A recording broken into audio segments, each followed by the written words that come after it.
Friends, നമ്മുടെ കേന്ദ്ര സർക്കാരിന് കീഴിലുള്ള, അതായത് ministry of petroleum and natural ഗ്യാസിന് കീഴിലുള്ള ഭാരത് പെട്രോളിയം കോർപ്പറേഷൻ ലിമിറ്റഡ്, അത് BPCLന്റെ പുതിയൊരു റിക്രൂട്ട്മെന്റ് നോട്ടിഫിക്കേഷൻ വന്നിട്ടുണ്ട്. പെർമനന്റ് വേക്കൻസിയാണ് ഇതിലേക്ക് വിളിച്ചിരിക്കുന്നത്. ഇതിലേക്ക് നിങ്ങൾക്ക് ഡിപ്ലോമയാണ് അപേക്ഷ നൽകാനുള്ള യോഗ്യത. അപ്പോൾ നിങ്ങളുടെ കൂട്ടുകാർ ആരെങ്കിലും മാക്സിമം നിങ്ങൾ ഷെയർ ചെയ്യുക. അപ്പോൾ എങ്ങനെയാണ് നമ്മൾ ഇതിലേക്ക് അപ്ലൈ ചെയ്യേണ്ടത്, എങ്ങനെയാണ് ഇതിലേക്കുള്ള സെലക്ഷൻ തുടങ്ങിയിട്ടുള്ള കാര്യങ്ങളൊക്കെ വിശദമാക്കുന്ന വീഡിയോ ആണ്.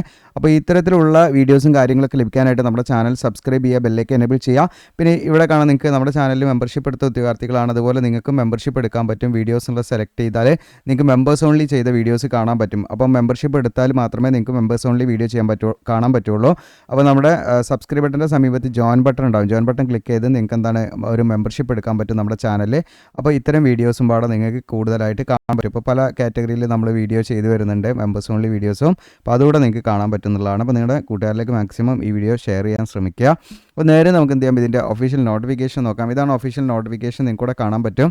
നമ്മുടെ കൊച്ചിൻ റിഫൈനറിയിലേക്കും അതുപോലെ മുംബൈ റിഫൈനറിയിലേക്കുമാണ് വിളിച്ചിരിക്കുന്നത് കേട്ടോ. അപ്പോൾ ഇതിലേക്ക് നോൺ മാനേജ്മെൻറ്റ് പോസ്റ്റ് എന്ന് പറയുന്ന കാറ്റഗറിയിലാണ് 29/7/2026 നോട്ടിഫിക്കേഷൻ, ഒഫീഷ്യൽ നോട്ടിഫിക്കേഷൻ പബ്ലിഷ് ചെയ്തിരിക്കുന്നത് എന്നുള്ളതാണ്. ഇത് നമ്മുടെ ministry of petroleum and natural ഗ്യാസിന് കീഴിലാണ്. അതുപോലെ തന്നെ ഇതിൽ ഒരു എൻട്രി ലെവൽ പോസ്റ്റാണ്. ഇതിൻ്റെ പേ സ്കെയിൽ വരുന്നത് 26,500 മുതൽ 34,000 പിന്നെ മറ്റു അലവൻസും കാര്യങ്ങളൊക്കെ ഉണ്ടായിരിക്കും. മുംബൈ ആൻഡ് കൊച്ചിയാണ് റിഫൈനറീസ് അവിടേക്കാണ് നിലവിലെ വേക്കൻസി. അപ്പോൾ എത്ര വേക്കൻസി ഉണ്ടെന്ന് വെച്ചാൽ നിങ്ങൾക്ക് കാണാം. പ്രോസസ് ടെക്നീഷ്യൻ കെമിക്കലിൽ നിങ്ങൾക്ക് മുംബൈ റിഫൈനറിയിലേക്ക് ടോട്ടൽ 60 വേക്കൻസി ഉണ്ട്. അപ്പോൾ ഇതിൽ SC/ST OBC അങ്ങനെയുള്ള വേക്കൻസിയൊക്കെ നിങ്ങൾക്ക് നോക്കാം.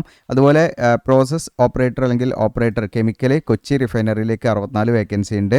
പിന്നെ technician or operator mechanical Kochi റിഫൈനറിയിൽ 13 വേക്കൻസി ഉണ്ട്. പിന്നെ ടെക്നീഷ്യൻ ഇലക്ട്രിക്കലിൽ കൊച്ചി റിഫൈനറിയിലേക്ക് 17 വേക്കൻസി ഉണ്ട്. അപ്പോൾ ഇവിടെ ഇപ്പോൾ STക്ക് ഒന്നും വേക്കൻസി ഇല്ലെങ്കിലും ഇവിടെ നിങ്ങൾക്ക് കാണാം ജനറൽ വേക്കൻസികളുണ്ട്. അപ്പോൾ ജനറൽ വേക്കൻസിയിലേക്ക് ആർക്കും വേണമെങ്കിലും അപ്ലൈ ചെയ്യാം. ഇപ്പോൾ റിസർവ്ഡ് വേക്കൻസി ഇല്ലയെന്ന് വിചാരിച്ച് അപ്ലൈ ചെയ്യാതിരിക്കരുത്. അപ്പോൾ നിങ്ങളുടെ അവസരങ്ങൾ നഷ്ടപ്പെടും. അപ്പോൾ അൺറിസർവ്ഡ് ആയിട്ടുള്ള പോസ്റ്റുകളിലേക്കും അങ്ങനെയുള്ള കാൻഡിഡേറ്റ്സിന് അപ്ലൈ ചെയ്യാൻ പറ്റും കേട്ടോ. അപ്പോൾ ഇതിൻ്റെ പേ സ്കെയിലും മറ്റു കാര്യങ്ങളും നമ്മൾ ഓൾറെഡി പറഞ്ഞു. 26,500 മുതൽ 34,000. അതിന് പുറമേ നമുക്ക് എന്താണ് DHR തുടങ്ങിയുള്ള മറ്റ് ബെനിഫിറ്റ്സ് കാര്യങ്ങളൊക്കെ ഉണ്ടായിരിക്കുന്നതാണ്.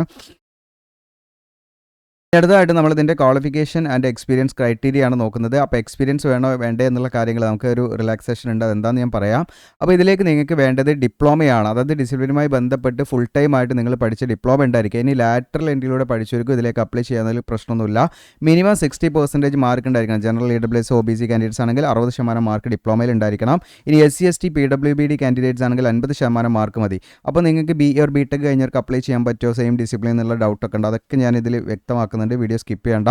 അപ്പോൾ ഇവിടെ കണ്ടോ നിങ്ങൾക്ക് post code A and B എന്ന് പറയുന്ന പോസ്റ്റ് നമ്മൾ ഇവിടെ ജസ്റ്റ് തുടക്കത്തിൽ പറഞ്ഞില്ലേ ഏതൊക്കെയാണ്.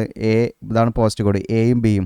അപ്പോൾ A പറയുന്ന 2 കാറ്റഗറി പോസ്റ്റിലേക്ക് അങ്ങനെ പോസ്റ്റ് കോഡ് പറയുമ്പോൾ നിങ്ങൾക്കത് നോക്കണേ. അപ്പോൾ A and B എന്ന് പറയുന്ന പോസ്റ്റ് കോഡിലേക്ക് നിങ്ങൾക്ക് അപ്ലൈ ചെയ്യാൻ വേണ്ട യോഗ്യത എന്ന് പറയുന്നത് കെമിക്കൽ എഞ്ചിനീയറിംഗ് അല്ലെങ്കിൽ കെമിക്കൽ ടെക്നോളജിയിലുള്ള ഡിപ്ലോമയാണ് വേണ്ടത്. അപ്പോൾ കെമിക്കൽ എഞ്ചിനീയറിംഗ് അല്ലെങ്കിൽ കെമിക്കൽ ടെക്നോളജിയിലുള്ള ഡിപ്ലോമ നിങ്ങൾക്ക് ഉണ്ടായിരിക്കണം എന്നുള്ളതാണ്. ഇനി അതല്ല അടുത്തത് പോസ്റ്റ് കോഡ് Cയിലേക്കാണെങ്കിൽ മെക്കാനിക്കൽ എഞ്ചിനീയറിംഗിലുള്ള ഡിപ്ലോമ ഉള്ളവർക്ക് അപ്ലൈ ചെയ്യാം. ഇനി അതല്ല D എന്ന് പറയുന്ന കാറ്റഗറിയിലേക്ക് നിങ്ങൾക്ക് electrical engineering, electrical and electronics engineering, അതല്ലെങ്കിൽ ഇലക്ട്രിക്കൽ പവർ സിസ്റ്റം അല്ലെങ്കിൽ ഇലക്ട്രിക്കൽ എഞ്ചിനീയറിംഗ്, ഇൻഡസ്ട്രിയൽ കൺട്രോൾ, ഈ പറഞ്ഞിരിക്കുന്ന ഏതെങ്കിലും ഒരു ഡിസിപ്ലിനിൽ നിങ്ങൾക്ക് ഡിപ്ലോമ ഉണ്ടെങ്കിൽ ഈ പറയുന്ന D എന്ന് പറയുന്ന കാറ്റഗറിയിലേക്ക് അപ്ലൈ ചെയ്യാം. അപ്പോൾ നിങ്ങളുടെ കൂട്ടുകാരോ നിങ്ങൾ അറിയുന്നവരോ നിങ്ങളുടെ ഫാമിലി ഗ്രൂപ്പ്സൊക്കെ ഉണ്ടെങ്കിൽ അതിലേക്കൊക്കെ നിങ്ങൾ മാക്സിമം ഒന്ന് ഷെയർ ചെയ്തിടുക. ഇനി ഇവിടെ എക്സ്പീരിയൻസിൻ്റെ കണ്ടീഷനാണ്. ഇതിൽ നമുക്ക് മിനിമം 1 year എക്സ്പീരിയൻസ് വേണമെന്നുള്ളതാണ്. പക്ഷേ ഒരു റിലാക്സേഷൻ ഉണ്ട്. ഇപ്പോൾ നമ്മുടെ ചാനലിൽ തന്നെ നിങ്ങൾ നോക്കിക്കഴിഞ്ഞാൽ അറിയാം ഒരുപാട് അപ്രൻറ്റീസ്ഷിപ്പ് വീഡിയോസൊക്കെ നമ്മൾ ചെയ്യാറുണ്ട്.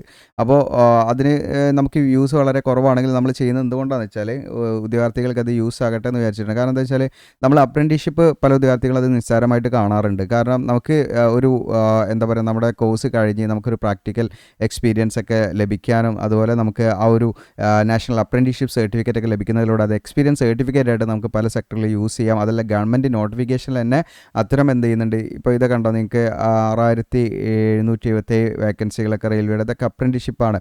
അങ്ങനെയുള്ള പല കാറ്റഗറി HALൻ്റെ അപ്രൻറ്റീസ്ഷിപ്പ് അങ്ങനെ പലതും നമ്മൾ ചെയ്യുന്നുണ്ട്. അപ്പോൾ അത്തരം വീഡിയോസും പാടെ നിങ്ങൾ എന്ത് ചെയ്യുക നിങ്ങളുടെ കൂട്ടുകാരിലേക്കൊക്കെ മാക്സിമം ഷെയർ ചെയ്ത് കൊടുക്കുക. അതിനെക്കുറിച്ചൊക്കെ നിങ്ങൾ മനസ്സിലാക്കിയിരിക്കാൻ വേണ്ടി പറഞ്ഞതാണ്. അപ്പോൾ ഇതിൽ നിങ്ങൾക്ക് ഇത് അപ്രൻറ്റീസ്ഷിപ്പ് ചെയ്തിട്ടുണ്ടെങ്കിൽ അത് എക്സ്പീരിയൻസിന് തുല്യമായിട്ട് കണക്കാക്കും. അപ്പോൾ അപ്രൻറ്റീസ്ഷിപ്പ് ചെയ്ത ഉദ്യോഗാർത്ഥികൾക്ക് എന്ത് വേണം വേണ്ട, എക്സ്പീരിയൻസ് വേണ്ട, അവർക്ക് എന്ത് ചെയ്യാം, ആ രീതിയിൽ അപ്ലൈ ചെയ്യാൻ പറ്റും. ഇനി അതല്ലെങ്കിൽ മിനിമം 1 ഇയർ എക്സ്പീരിയൻസ് വേണം. അത് എവിടെ ആയിരിക്കണം എന്നുള്ളത് വ്യക്തമായിട്ട് ഇതിൽ പറയുന്നുണ്ട്. നിങ്ങൾക്ക് ആ റിഫൈനിങ് അല്ലെങ്കിൽ പെട്രോളിയം അല്ലെങ്കിൽ പവർ അല്ലെങ്കിൽ ലൂബ് അല്ലെങ്കിൽ പെട്രോ കെമിക്കൽ അല്ലെങ്കിൽ ഫെർട്ടിലൈസർ ഇൻഡസ്ട്രി, ഈ പറഞ്ഞിരിക്കുന്ന ഇൻഡസ്ട്രിയുമായി ബന്ധപ്പെട്ടുള്ള റെപ്യൂട്ടഡ് ഇൻഡസ്ട്രീസിലുള്ള ഒരു എക്സ്പീരിയൻസോ അല്ലെങ്കിൽ അപ്രൻറ്റീഷിപ്പൊക്കെ ആണ് നിങ്ങൾക്ക് വേണ്ടത്. ഓക്കെ, ഇനിയിപ്പോൾ അതല്ലെങ്കിൽ നിങ്ങൾക്ക് റെപ്യൂട്ടഡ് ആയിട്ടുള്ള ഈ പറയുന്ന നിങ്ങൾക്കൂടെ കാണാം മെക്കാനിക്കൽ അല്ലെങ്കിൽ ഈ പറയുന്ന നിങ്ങൾക്കൂടെ കാണാൻ പറ്റും ഇലക്ട്രിക്കൽ എഞ്ചിനീയറിംഗ് ഇൻഡസ്ട്രി, ഈ മേഖലയിലൊക്കെയുള്ള എക്സ്പീരിയൻസോ അല്ലെങ്കിൽ അപ്രൻറ്റീഷിപ്പൊക്കെ ആണെങ്കിൽ അതത് ഡിസിപ്ലിൻ റിലേറ്റഡ് ആയിട്ടുള്ള അപ്രൻറ്റീഷിപ്പോ എക്സ്പീരിയൻസ് ആയിരിക്കണം എന്നുള്ളതാണ്. അപ്പോൾ ഇതാണ് ഈ പറയുന്ന ഇൻഡസ്ട്രിയുമായി ബന്ധപ്പെട്ടുള്ള എക്സ്പീരിയൻസ് ഒക്കെ ഉള്ളവർക്ക് ഇതിലേക്ക് അപ്ലൈ ചെയ്യാവുന്നതാണ് കേട്ടോ. അല്ലെങ്കിൽ അപ്രൻറ്റീഷിപ്പുമായി ബന്ധപ്പെട്ട് ഇത്തരം ഇൻഡസ്ട്രീസിലൊക്കെ ഉള്ള ഒരു അപ്രൻറ്റീഷിപ്പ് നമ്മൾ അതത് ഡിസിപ്ലിനിൽ നമ്മൾ ചെയ്തിട്ടുണ്ടെങ്കിൽ അങ്ങനെയുള്ളവർക്ക് എക്സ്പീരിയൻസിൻ്റെ ആവശ്യമില്ല, ഫ്രഷേഴ്സിന് എന്ത് ചെയ്യാം, ഇതിലേക്ക് അപ്ലൈ ചെയ്യാവുന്നതാണ്. ഓക്കെ, ഇനി ഇവിടെ അടുത്തത് നിങ്ങൾക്ക് ഇതിൻ്റെ മറ്റു കണ്ടീഷനാണ്. കാരണം കുറേ ഡൗട്ട്സ് ഉണ്ടാവും. അപ്പോൾ എലിജിബിൾ ഡിപ്ലോമ ഡിസിപ്ലിൻ എന്നാണ് ഇവിടെ വ്യക്തമായിട്ട് കൊടുത്തിട്ടുണ്ട്. അപ്പോൾ ഉദ്യോഗാർത്ഥികൾക്ക് ഇപ്പോൾ പോസ്റ്റ് കോഡ് എ ആൻഡ് ബിയിലേക്കാണെങ്കിൽ മറ്റു അതർ ഡിസിപ്ലിൻ, അതായത് ഈ പറയുന്ന petro chemical, chemical fertiliser, plastic and polymer, refinery and petro chemical, ഇതൊക്കെ നമുക്ക് കേൾക്കുമ്പോൾ നമ്മളിതിലേക്ക് സ്യൂട്ടബിൾ ആണെന്ന് നമുക്ക് തോന്നും. ദെൻ പൾപ്പ് ആൻഡ് പേപ്പർ, അതുപോലെ rubber and plastic, oil technology, polymer technology എന്ന് പറഞ്ഞിട്ട് അനി ഇക്വലൻ്റ് ആയിട്ടുള്ള മറ്റു കെമിക്കൽ എഞ്ചിനീയറിംഗ് അല്ലെങ്കിൽ കെമിക്കൽ ടെക്നോളജിയിലൊക്കെ ക്വാളിഫിക്കേഷൻ ഉള്ള ഉദ്യോഗാർത്ഥികളൊന്നും ഇവിടെ എന്തല്ല, എലിജിബിൾ അല്ല. ഇതൊന്നും എലിജിബിൾ അല്ല. ഓക്കെ, ആർ നോട്ട് എലിജിബിൾ ആണ്. ഇതൊന്നും എലിജിബിൾ അല്ല എന്ന് പ്രത്യേകം ശ്രദ്ധിക്കുക. പിന്നെ അതോടൊപ്പം തന്നെ ഇനി ഇവിടെ പോസ്റ്റ് കോഡ് സി ആണെങ്കിൽ ഈ പറഞ്ഞിരിക്കുന്നത് ഇവിടെ നിങ്ങൾക്ക് കാണാൻ പറ്റും മെക്കാനിക്കൽ, ടൂൾ ആൻഡ് ഇതൊക്കെ ആയിട്ട് ബന്ധപ്പെട്ട് മെയിൻ്റനൻസ്, ഇങ്ങനെയുള്ളവർക്കൊന്നും ഇതിലേക്ക് അപ്ലൈ ചെയ്യാൻ എലിജിബിൾ അല്ല. ഓക്കെ, ഇവരൊന്നും ഇതിലേക്ക് അതിന് ഇക്വലൻ്റ് ആയിട്ടുള്ള ക്വാളിഫിക്കേഷൻ വെച്ചിട്ട് അപ്ലൈ ചെയ്യാൻ പറ്റില്ല.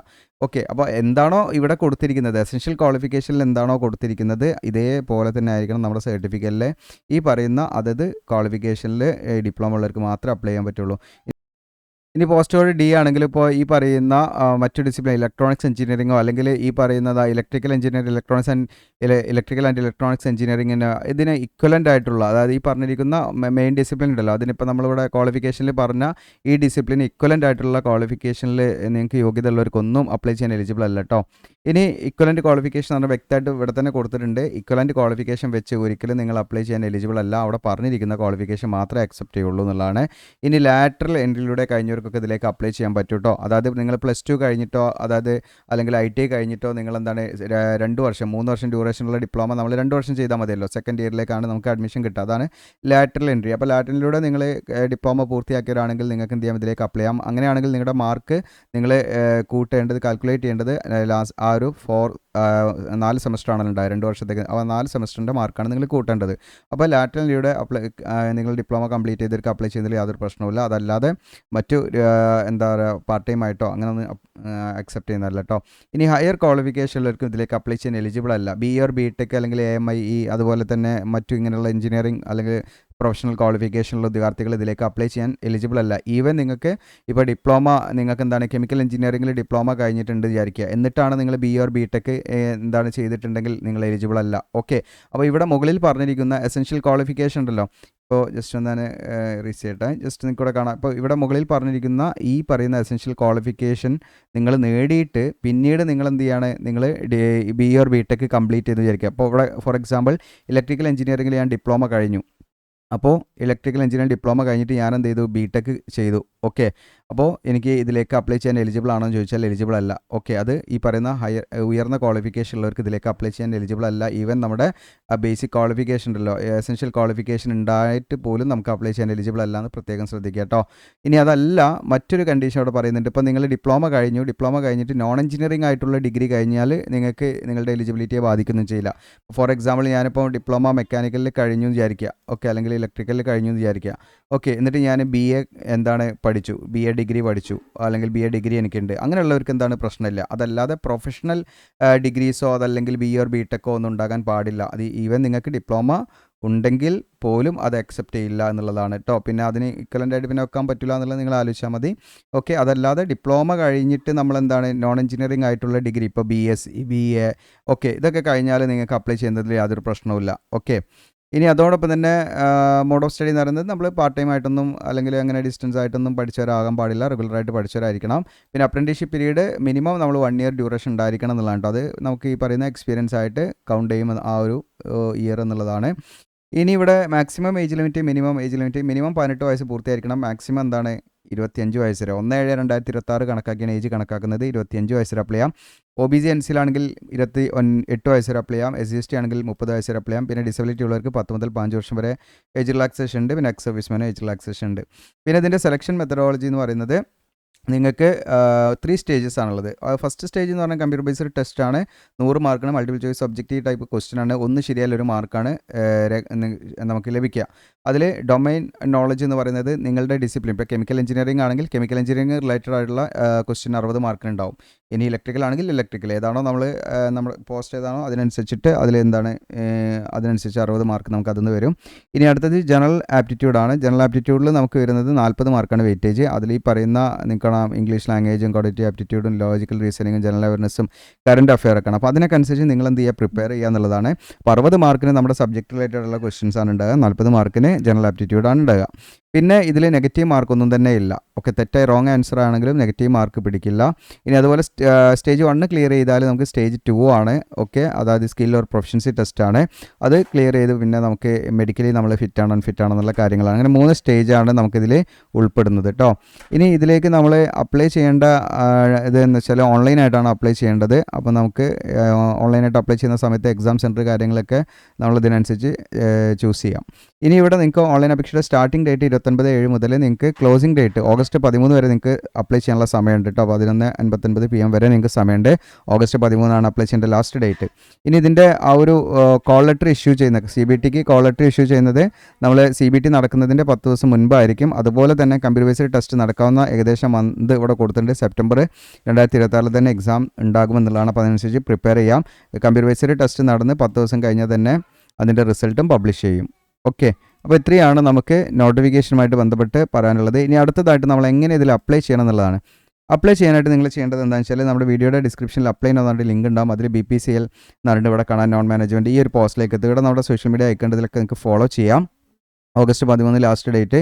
വീണ്ടും താഴെ സ്ക്രോൾ ഡൗൺ ചെയ്യുക. നിങ്ങൾ ഏറ്റവും താഴെ സ്ക്രോൾ ഡൗൺ ചെയ്ത് വന്നാൽ ഇതൊക്കെ റീഡ് ചെയ്യാം. അതിനുശേഷം ഇവിടെ നോട്ടിഫിക്കേഷൻ തന്നെ ഇവിടെ കാണാം. നോട്ടിഫിക്കേഷൻ ഡൗൺലോഡ് ചെയ്യാം. അപ്ലിക്കേഷൻ ഫോം എന്നുള്ളതിൻ്റെ നേരെയുള്ള ലിങ്കിൽ ജസ്റ്റ് നമ്മൾ ക്ലിക്ക് ചെയ്യാം. ഓക്കെ, അപ്പോൾ നമുക്ക് അപ്ലിക്കേഷൻ ഫോം ഇവിടെ ഓപ്പൺ ആയി വരും. ഓക്കെ, ജസ്റ്റ് ലോഡിംഗ് ആണ്.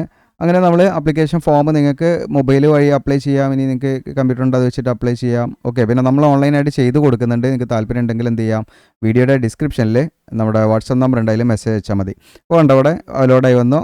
റിക്രൂട്ട്മെൻറ്റ് നിങ്ങൾക്ക് ഇവിടെ കാണാൻ പറ്റും. നോൺ മാനേജ്മെൻറ്റ് പോസ്റ്റ് എന്നാണ് BPCL Mumbai refinery and Kochi refinery.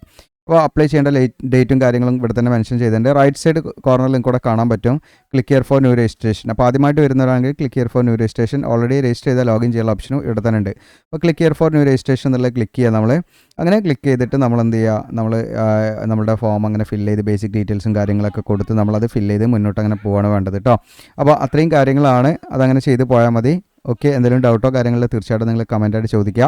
പിന്നെ SC/ST OBC ഒക്കെ ആണെങ്കിൽ നിങ്ങൾ എന്ത് ചെയ്യുക, സെൻട്രൽ ഗവൺമെൻറ് പർപ്പസ് വേണ്ടിയുള്ള കാറ്റഗറി സർട്ടിഫിക്കറ്റ് നിങ്ങളടുത്ത് ഉണ്ടായിരിക്കുക, വാലിഡ് ആയിട്ടുള്ള എന്നുള്ളതാണ്. അപ്പോൾ ഇത്രയും കാര്യങ്ങളാണ്. നിങ്ങൾക്ക് എന്തെങ്കിലും ഡൗട്ട് ഉണ്ടെങ്കിൽ ചോദിക്കുക. അതുപോലെ നിങ്ങളുടെ കൂട്ടുകാരിലേക്ക് മാക്സിമം ഷെയർ ചെയ്യുക, സപ്പോർട്ട് ചെയ്യുക. താങ്ക്